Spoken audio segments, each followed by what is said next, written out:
தற்பொழுது நம்முடைய இணைப்பில் மூத்த பத்திரிகையாளர் திரு தராசு ஷாம் இணைந்திருக்கிறார். சார் வணக்கம். சார் வணக்கம். விசிகாவிலிருந்து விலகுவதாக ஆதவ் அர்ஜுனா தற்பொழுது விலகி இருக்கிறார். தற்பொழுது அறிவிப்பு ஒன்றை வெளியிட்டிருக்கிறார். இது எதிர்பார்த்த ஒன்றுதானா? கண்டிப்பாக எதிர்பார்த்த ஒன்றுதான். காரணம் என்னவென்றால் 6 மாத இடைநீக்கம் என்பது கள அரசியலிலே இருக்கிறவர்களுக்கு அது சரியாக வராது. 6 மாதம் அரசியலே செய்யாமல் எப்படி ஒரு அரசியல்வாதி இருக்க முடியும்? இன்னும் சொல்ல போனால் இப்படி ஒரு காலக்கெடு விதித்த இடைநீக்கத்தை நானெல்லாம் கேள்விப்பட்டதே கிடையாது 45 ஆண்டு காலத்திலே. இடைநீக்கம் செய்வார்கள். அதற்கு பிறகு உயர்மட்ட குழுவோ செயற்குழுவோ கூடி அதை உறுதி செய்யும். அல்லது வருத்தம் தெரிவித்து கடிதம் கொடுத்தால் மீண்டும் கட்சியில் சேர்த்துக் கொள்வார்கள். இதுதான் நடைமுறை வழக்கம். 6 மாதம் இடைநீக்கம் என்றால் 6 மாதம் அரசியலே செய்யாமல் இல்லத்தில் அமைதியாக இருக்க முடியாது. எனவே ஆதவ் அர்ஜுன் முடிவு எதிர்பார்த்ததுதான். அடுத்த கட்டமாக அவர் அரசியலிலே அடுத்த அடி என்ன எடுத்து வைக்க போகிறார் என்பதுதான் இதிலே நமக்கு இதுவரைக்கும் புரிபடவில்லை. தனி கட்சியா அல்லது விஜயுடன் சேர போகிறாரா அல்லது வேற ஏதேனும் கட்சியா, இந்த விஷயம்தான் இன்னமும் தெளிவாகவில்லை. ஆதவ் அர்ஜுனா முழுமையாக விசிகாவிலிருந்து வெளியேறுவார் என்று ஏற்கனவே எதிர்பார்த்த ஒன்றுதான். அவருடைய அடுத்த கட்ட நகர்வு தான் கேள்விக்குறியாக இருக்கிறது என்று குறிப்பிட்டீர்கள். அவருடைய அடுத்த கட்ட நகர்வு எதை நோக்கி செல்லும் என்று எதிர்பார்க்கலாம்? பொதுவாக அடுத்த கட்ட நகர்விலே திமுகவுக்கு போவதற்கு வழி இல்லை. அதிமுகவுக்கு போகலாம். அங்கு மிகப்பெரிய சீனியர்கள் இருக்கிறார்கள், முன்னாள் அமைச்சர்கள் இருக்கிறார்கள், சீனியர்கள் இருக்கிறார்கள். அவர்களுக்கெல்லாம் இவர் ஜூனியராகத்தான் பணியாற்ற வேண்டியது வரும். கட்சியிலே பெரிய பொறுப்பு கிடைக்காது. அவர் விசிகாவில் வைத்த பொறுப்பு என்பது துணை பொதுச் செயலாளர்களில் ஒருவர், ஒரு சீனியர் பொசிஷன். அதை அவர் எதிர்பார்ப்பார். ஏற்கனவே அவர் கொடுத்துள்ள எல்லா பேட்டிகளிலும் 2016 அவரது அரசியல் அனுபவத்தை குறிப்பிட்டிருக்கிறார். 2016, 19 ஆகிய காலகட்டங்களிலே நான் திமுகவுக்கு ஸ்ட்ராட்டஜிஸ்டாக பணியாற்றினேன், வியூகவியலாளராக பணியாற்றினேன்.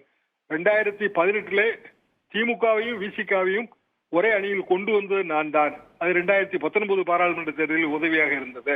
இப்படியெல்லாம் அவரது அரசியல் அனுபவங்களை குறிப்பிட்டிருக்கிறார். எனவே அவர் ஏதாவது ஒரு வகையில கட்சியில் ஒரு முக்கியமான பொறுப்பை எதிர்பார்ப்பார். விசிகாவில் அவர் இணையதளத்துக்கு பொறுப்பாகவும் இருந்தார். ஆனால் அதிமுகவிலே அப்படியான ஒரு நிலைமை இல்லை. அங்கு ஏற்கனவே பல பொறுப்பாளர்கள் இருக்கிறார்கள். அதை தாண்டிய ஒரு பதவி என்பது விஜய் அவர்களின் கட்சி தான். விஜய் அவர்கள் கட்சியிலே அவருக்கு என்ன எதிர்ப்பு வரும் என்றால், ஏற்கனவே அங்கு இருக்கின்றவர்கள் இவரது வருகையை எந்த அளவுக்கு வரவேற்கப் போகிறார்கள் என்று தெரியவில்லை. இறுதி முடிவு விஜய் தான் எடுப்பார். ஒன்று அவர் தாவேகாவுக்கு போக வேண்டும் அல்லது தனி கட்சி துவங்க வேண்டும்.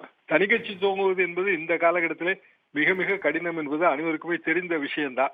எனவே ஆதவ் அர்ஜுனா இப்போது ஒரு பொலிட்டிக்கல் கிராஸ் ரோடு, ஒரு குறுக்கு சந்திலே தான் நிற்கிறார் என்று நான் புரிந்து கொள்கிறேன். நன்றி சார். இணைப்பில் உங்களுடைய கருத்துக்களை பதிவு செய்தமைக்கு நன்றி திரு ஷியாம். அடுத்ததாக நம்முடைய இணைப்பில் விடுதலை சிறுத்தைகள் கட்சியிலிருந்து வன்னியரசு இணைந்திருக்கிறார். சார் வணக்கம். சார் வணக்கம். விசிகாவிலிருந்து முழுமையாக விலகுவது தொடர்பாக திருமாவளவனுக்கு கடிதம் எழுதியிருக்கிறார் ஆதவ் அர்ஜுனா. உங்களுடைய கருத்து என்ன சார்? வணக்கம்ங்க. இது எதிர்பார்த்தது தான். இது அதாவது இடைநீக்கம் அப்படிங்கிறதா தலைவர் சொல்லியிருக்கிறாரு. இந்த 6 மாத காலம் விடுதலை சிறுத்தைகள் கட்சியினுடைய நடைமுறை அப்படிங்கிறது, இப்ப இடைநீக்கம் செய்யப்பட்டாங்கன்னா காத்திருப்பாங்க. 1 மாதம் 2 மாதம் காத்திருந்து தலைவர் அவர்களிடம் இது குறித்து விளக்கம் கொடுத்து மீண்டும் சேர்வதற்கான, மீண்டும் இணைவதற்கான, மீண்டும் விடுதலை சிறுத்தையாய் களமாடுவதற்கான வாய்ப்பை உருவாக்குவாங்க. அதுக்கான விளக்கம் கொடுத்த பிறகு தலைவர் அவர்களும் அந்த விளக்கத்தை ஏற்றுக்கொண்டு இந்த இடைநீக்கம் முற்றிலுமாக நீக்கப்பட்டு கட்சியில் இணைந்து செயல்படுவதற்கு வாய்ப்புகளை கொடுத்திருக்கிறார். இது கடந்த காலங்கள் அதான் நடந்திருக்கு. இந்த 6 மாத காலத்தில் அவர்களுடைய அந்த செயல்பாடுகள் கட்சிக்கு விரோதமாக இருக்கா இல்லையாங்கிறதையும் பார்ப்பாங்க. ஒரு ஒழுங்கு நடவடிக்கை குழு இருக்கு, அந்த குழு மூலமாக கண்காணிப்பாங்க. இதெல்லாம் கட்சியினுடைய ப்ரொசீஜர், நடைமுறை. ஆனால் அதை எல்லாவற்றையும் இந்த கடந்த 2-3 நாட்களாகவே அவர் மீறி அதை செயல்படுத்துவது, தலைமையை அந்த செயல்பாட்டை அல்லது நம்பகத்தன்மையை சீர்குலைக்கின்ற வேலையை தொடர்ச்சி அவர் செய்யறாரு. எங்களுடைய தலைவர் அவர்கள் இதற்கு முன்பே சொன்னாரு, இந்த விஜய் அவர்களுடைய நிகழ்ச்சிக்கு கலந்து கொள்வதற்கும் திமுக எந்த அழுத்தம் கொடுக்கவில்லைன்னு சொன்ன பிறகும் தலைவருடைய தலைமையை மிக மோசமாக அந்த நம்பகத்தன்மையை சீர்குலைக்கின்ற வகையில அவர் செயல்பட்டதனால் எங்களுக்கு வந்து மீண்டும் மீண்டும் வந்து அதுல வந்து ஒரு வருத்தம் இருந்தது. அப்பொழுது கூட வந்து தலைவர் அவர்கள் ரொம்ப கண்ணியமான வார்த்தைகளை பயன்படுத்தி தான் பதில் சொல்லணும்னு சொல்லியிருந்தாங்க. அப்ப இப்படிப்பட்ட அவர் வந்து கட்சிக்குள் வரும்பொழுது அத்தனை விடுதலை சிறுத்தைகளும் அவரை ஆற தழுவி வரவேற்றோம். அத்தனை விடுதலை சிறுத்தைகளும் அவரை நேசித்தோம். அத்தனை விடுதலை சிறுத்தைகளும் தலைவர் உட்பட அத்தனை விடுதலை சிறுத்தைகளுமே அவருடைய செயல்பாடுகளை ஊக்கப்படுத்தினோம். ஆனால் அவருடைய செயல்பாடுகள் அதையெல்லாம் எங்களுடைய வரவேற்பு, எங்களுடைய அந்த நன்மதிப்பை எல்லாவற்றையும் அவர் அவமதித்து விட்டு அவர் ஒரு அஜெண்டாவை கொண்டு வந்து அந்த அஜெண்டாவை செயல்படுத்துவதற்கு விடுதலை சிறுத்தைகள் அவர் முயற்சி செய்யும் பொழுது அது வந்து தோல்வி அடைந்ததனால் அவர் வந்து அந்த ஆற்றாமையில் அந்த விரக்தியில் அவர் வந்து என்னென்னமோ பேச ஆரம்பித்தார். இப்பொழுதும் அவர் வந்து அதற்கான கால சூழல் இருந்தது. தலைவரிடம் அவர் விளக்கம் கொடுத்திருக்கலாம். ஆனால் அவர் வந்து அவரே விலகி இங்கே வந்து விடுதலை சிறுத்தைகள் கட்சியில் வந்து தன்னுடைய அஜெண்டாவை செயல்படுத்த முடியாது என்பதை உணர்ந்து கொண்டு அவர் வந்து வெளியேறி இருக்கிறார். எங்களுக்கு அது வந்து அவர் வெளியேறினது வந்து எங்களுக்கு வந்து வருத்தம் தான். ஏன்னா அவர் வந்து அவரை போன்ற வந்து ஒரு நான் தலித், அது தலித் அல்லாதவர் வந்து இந்த இயக்கத்தில் வந்து களப்பணி ஆற்ற வேண்டும் என்பதுதான் எங்களுடைய விருப்பம். ஆனால் அது கட்சியினுடைய அஜெண்டாவுக்கு எதிராக அவர் செயல்படுவதால் இந்த இடைநீக்கத்தை அவர் வந்து புரிந்து கொண்டு அவர் வந்து அமைதி காத்து உண்மையாவே தலைவரை நேசித்திருந்தால், உண்மையாவே தலைவருடைய அந்த கொள்கையை அவர் ஏற்றுக்கொண்டால், உண்மையாவே புரட்சியாளர் அம்பேத்கருடைய கொள்கையை அவர் ஏற்றுக்கொண்டிருந்தால் அவர் இந்த இடைநீக்கத்தோடு அவர் நின்றிருப்பார்.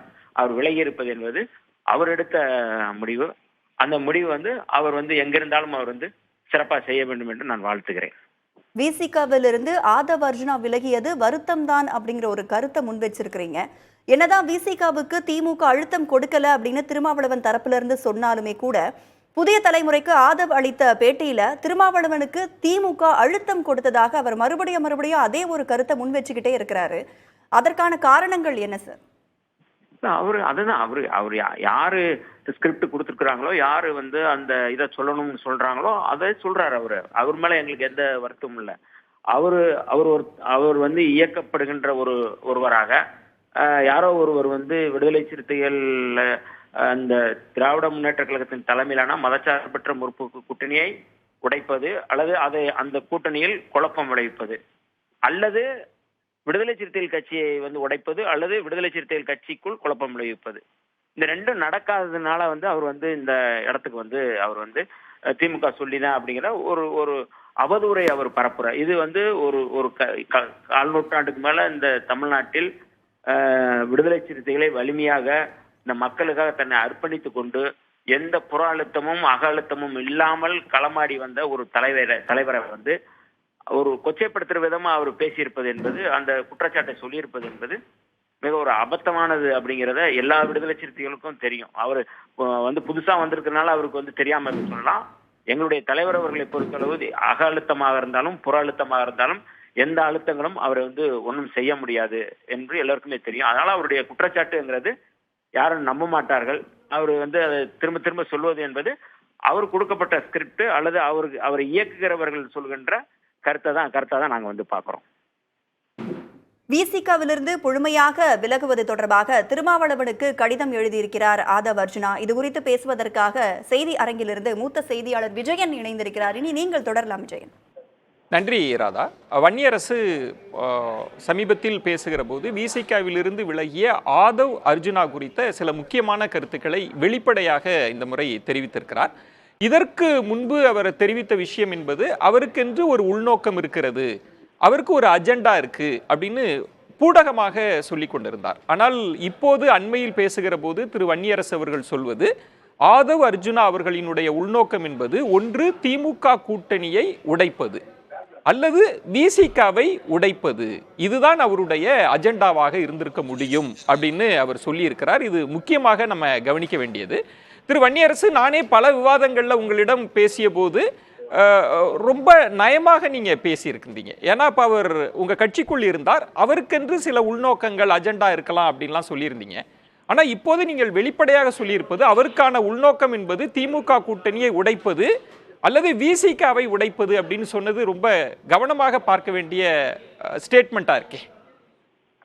ஆமா, இது வந்து அதாவது நான் வந்து ஒரு அவதூறா இதை வந்து நான் பேசல, அல்லது அவருடைய கருத்துக்கு வந்து உள்நோக்கம் கற்பிக்க வேண்டும்ங்கிற நோக்கத்துல நான் வந்து சொல்லல. இதுதான் வந்து உண்மை. அப்படி வந்து உண்மை இல்லை அப்படின்னா இன்றைக்கு வந்து இந்த 6 மாத காலம் அவர் வந்து உண்மையாவே தலைவரை நேசிக்கிறேன் அப்படின்னு சொல்லி சொல்றாரு. அப்படின்னா தலைவரை நேசிக்கிறாருன்னு சொல்லியிருந்தா இன்னைக்கு இந்த 6 மாத காலம் அவர் வந்து பொறுமையா இருந்திருக்கலாம். ஓரிரு மாதங்களிலே கூட விளக்கம் கொடுத்து கட்சியில் இணைந்தவர்கள் நிறைய இருக்கிறாங்க. அது அப்படிப்பட்ட ஒரு சூழல்ல நீங்க வந்து அவசரமா வந்து தலைவருடைய ஒப்புதல் இல்லாமல் நீங்க வந்து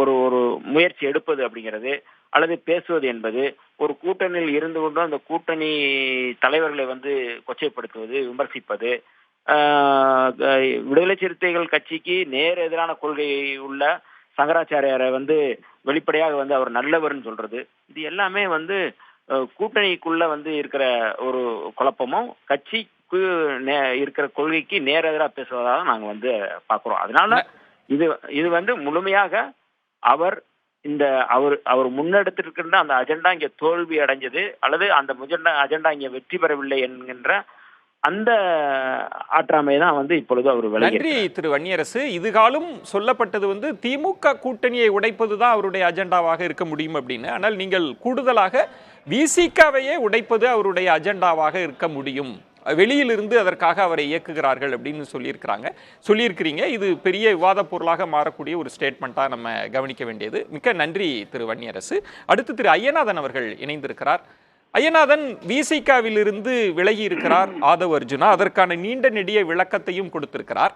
ஆனால் அந்த விளக்கத்திற்கு மறுப்பாக திரு வன்னியரசு அவர்கள் சொல்வது அவரை யாரோ இயக்கி கொண்டிருந்தார்கள், ஒரு நோக்கத்திற்காக தான் கட்சிக்குள்ள இருந்தார், பொறுமை காக்கவில்லை. தலைவர் அவர்கள் ஆதவ் அர்ஜுனாவிடத்தில் ரொம்ப நியாயமான முறையில் நடந்து கொண்டார், ஆனால் அவர் பொறுமை காக்காமல் வெளியேறி இருக்கிறார் அப்படின்னு சொல்றாரு. நோக்கம் கற்பிச்சிருக்கிறார். எப்படி பார்க்குறீங்க? உள்ளபடியே ஒருத்தர் மீது நோக்கம் கற்பிப்பது என்றால் அதற்கான ஆதாரங்கள் இருக்க வேண்டும். ஒண்ணு, யார் மேல வேணாலும் அவங்களுக்கு வந்துட்டு ஒரு உள்நோக்கம் இருக்கு அப்படின்னு நம்ம சொல்லிட்டு அப்படியே கடந்து போயிடலாம். அது ஒண்ணு. இப்ப ஆதவ் அர்ஜுனா வந்துட்டு விடுதலை சிறுத்தைகளை வந்துட்டு கட்சியை உடைக்கிறதுக்கான எஜெண்டாவும் இருந்துச்சு அப்படின்னு சொல்லிட்டு சொல்றாரு தம்பி வன்னியரசு. அது அவ்வளவு தூரம் அவர் ஒரு செல்வாக்கு மிக்க ஒரு விடுதலை சிறுத்தைகளையும் கிடையாது, மற்றபடி அவர் அளவுல ஒரு செல்வாக்கு பெற்றவர் அவர் வந்துட்டு தமிழ்நாட்டு அரசியல்லையும் கிடையாது. எனவே அவரால் விடுதலை சிறுத்தைகளை உடைக்க முடியும்னு நான் நினைக்கல. ரெண்டாவது விஷயம், ஒரு ஆள் இந்த மாதிரி ஒரு சமீபத்தில் விடுதலை சிறுத்தைகள் கட்சியில சேர்ந்து அவர் என்னதான் துணை பொதுச் செயலராக நியமிக்கப்பட்டாலும் கூட அவரால் எப்படி திமுக கூட்டணியை உடைக்க முடியும்? எனக்கு அது புரியவில்லை. ஏன்னா அவனுடைய பலம் வாய்ந்த ஒரு கட்சி திராவிட கட்சி விடுதலை சிறுத்தைகளை பொறுத்த வரைக்கும் தலைமை வந்துட்டு மிக பலமானது, மிக செல்வாக்குடையது. அந்த தொண்டர்களுக்கு வந்துட்டு தலைவர் திருமாவளவன் மீது வந்துட்டு பெரும் பற்றுதல் இருக்கிறது. எனவே அவரை தாண்டி எல்லாம் யாரும் முடிவெடுத்து எதையும் செஞ்சு பண்ண முடியாது. பொதுவா நீங்க சொல்வது வந்து திமுக கூட்டணி பலமாக இருக்கிறது, ஒரு தனிநபரால் உடைக்க முடியுமா?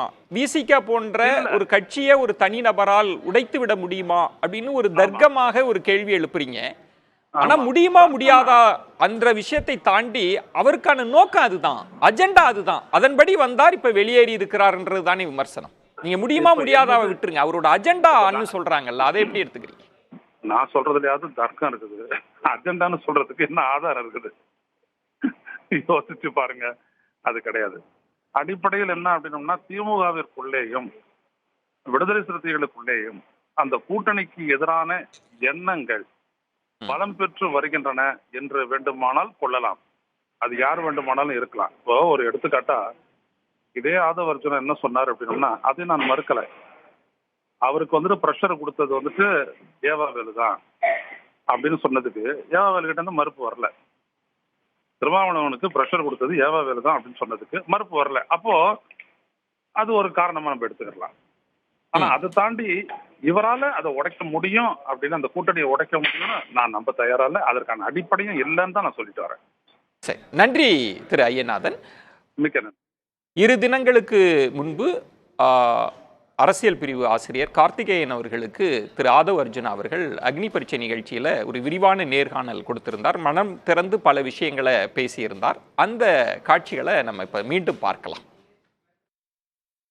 புத்தக விழாவுக்கு பல அழுத்தங்கள் வந்து ஒரு ஜனநாயக ரீதியா செயல்படாத ஒரு கோவத்துல தான் நான் வந்து அந்த நேரத்துல வந்து ஸ்டேஜ்ல பேசுறேன். நான் வந்து 24 நிமிஷம் பேசல, எந்த பேப்பரும் கிடையாது, எங்க மனசுல இருக்கிற விஷயத்த நான் வந்து பதிவு பண்ணிட்டு நான் வந்துட்டேன். நான் என்னைக்கு வந்து துணை பொதுச் செயலாளர் திரு ராஜா அண்ணா வந்து தன்னுடைய கட்சியோட தலைமையோடைய அறிவுறுத்தல்ல வந்து ஒரு பேட்டி கொடுத்தாரோ அன்னையில இருந்தே வந்து திமுக வந்து என்ன வந்து டார்கெட் பண்ண ஆரம்பிச்சிட்டாங்க. இந்த புக் ரிலீஸை வந்து ஒரு எளிமையான ஒரு ஒரு புத்தக விழாவை வந்து நம்ம வந்து ஒரு புக் ரிலீஸ் வந்து கடந்துட்டு போயிருக்கலாம். இது வந்து ஒரு ஒரு ஜனநாயகமா எடுத்துக்கலாம். ஒரு சாதாரண புக் ரிலீஸ், ஒரு புக் ரிலீஸ்ல ஒரு கூட்டணி உருவாகுங்கிறது வந்து ஒரு அரசியல்ல புதுசா வந்தவங்களுக்கு கூட வந்து இது வந்து ஒரு இம்மெச்சூரிட்டின்னு சொல்லிட்டு போயிடுவாங்க, ஒரு முதிர்ச்சியற்ற தன்மை. அப்ப வந்து திருவண்ணாமலையில அமைச்சர் வேலு அவர்களை பார்க்கும்போது அவருடைய கருத்தை சொல்றாரு, இல்ல நீங்க போனீங்கன்னா கூட்டணிக்கே வந்து ஒரு பிரச்சனை ஆயிடும் மாதிரி தெரியுது, நீங்க செல்லாதீங்க. அப்ப அவருடைய அழுத்தம்ங்கிறத விட அவருடைய கருத்தை உள்வாங்குறாரு. அப்புறம் என் கருத்தை உள்வாங்குறாரு. அப்புறம் மீடியா வந்து எப்பயுமே அவர் சொல்லி அறிக்கையில பார்த்தாலே தெரியும், அவரை மட்டுமே நோக்கி டார்கெட் பண்ணிட்டே இருக்கு. அவருடைய கிரெடிபிலிட்டியை லீடர்ஷிப்பை வந்து நோக்கி ஒரு டார்கெட் பண்ணிட்டே இருக்கு. அப்ப நான் அவர்கிட்ட இருந்து எங்க முரண்படுறேன் அப்படின்னா, நம்ம கிட்ட உண்மையான ஒரு விஷயம் இருக்கு. இந்த புக்கை வந்து கடினமா 18 மாசத்துக்கு மேல உருவாக்கி இருக்கோம். நீங்களும் விஜய் அவர்கள் வரும்போது சொன்னா நீங்களும் வரேன்னு சொல்லிட்டீங்க. அவருடைய அரசியல் பிரவேசங்கிறது அது அவருடைய கொள்கை மாற்றத்தில் இருக்கிறவங்க. இப்ப வந்து ராஜ்நாத் சிங் அவர்கள் வந்தாங்க, அவர் வந்து நேரா வந்து கலைஞருடைய சமாதிக்கே போனாரு. பட் கொள்கை பகைவர்கள் தான். ஆனா வந்து உள்ள வரும்பொழுது ஓகே நம்ம தன்னுடைய தந்தை அவர்களுக்கு வந்து ஒரு மத்திய அமைச்சர் வரணும்னு நினைக்கும் போது அது வந்து ஒரு காமனான ஒரு ஈவெண்டா இருந்துச்சு. இந்த புக் ரிலீஸுக்கு வரக்கூடாதுங்கிற ஒரு விஷயத்தை அவங்க பதிவு பண்ணது என்ன பொறுத்த வரைக்கும் நான் தவறுன்னு வந்து நான் வந்து இல்ல அமைச்சர் பக்கத்துல இருந்து திரு வேலு அவர்கள் வந்து இல்ல மாண்புமிகு முதல்வர்கள் சொல்லிட்டாரு, நீங்க போக வேணாம்னு சொன்னாரு அப்படிங்கிற ஒரு தகவலை வந்து இவர்கிட்ட சொல்லும்போது அது அந்த கட்சியோட ஸ்டாண்டா இருக்கலாம். ஆனா அது சொல்லணும்னு கூட அது அவசியம் இல்லை. இந்த புக்கை உருவாக்க ஒரு சிந்தனை வரும்பொழுது அவரும் நானும் பல டிஸ்கஷன்ல அவரை நோக்கி அவர் கையால, இப்போ உங்களுக்கு ஒரு தந்தை இருந்தா தந்தை வரணும்னு நினைக்க மாட்டீங்களா? இப்போ உங்க கல்யாணத்துக்கு உங்க தந்தையை கூப்பிடுறீங்க, வரலன்னா யார் வர வேணாம்னு சொல்லுவாங்களோ அவங்க மேல உனக்கு கோவம் திரும்பாதா? இயற்கையா திரும்பக்கூடிய ஒரு விஷயம் தான். விசிகாவிலிருந்து விலகி இருக்கிறார் ஆதவ் அர்ஜுனா. இது பெரிய விவாத பொருளாக மாறி இருக்கிறது. திரு வன்னியரசு அவர்கள் சொல்கிற போது விசிகாவை உடைப்பதற்கான ஒரு அஜெண்டா அவரிடம் இருந்ததாக ஒரு குற்றச்சாட்டை முன் வச்சிருந்தார். இதுல நீங்க கவனிக்க வேண்டிய ரொம்ப முக்கியமான அம்சம் என்ன அப்படின்னா, அவர் நேர்காணலில் சொன்ன போது இடைநீக்கம் தான் செய்திருக்கிறார்கள், ஒருவேளை முழுவதுமாக கட்சியிலிருந்து வெளியேறுவது குறித்தெல்லாம் தலைவர் திரு தொல் திருமாவளவன் அவர்கள் தான் முடிவெடுக்க வேண்டும் என்பது போல சொல்லியிருந்தார். ஆனால் திடீரென விசிகாவிலிருந்து விலகுவதாக அவர் அறிவித்திருக்கிறார். அது பெரிய விவாத பொருளாக மாறி இருக்கிறது. அந்த விவாத இனி வரும் காலங்களில் அதனுடைய அரசியல் நீட்சி வாதங்கள்லாம் தொடரும் அப்படின்னு நம்பலாம்.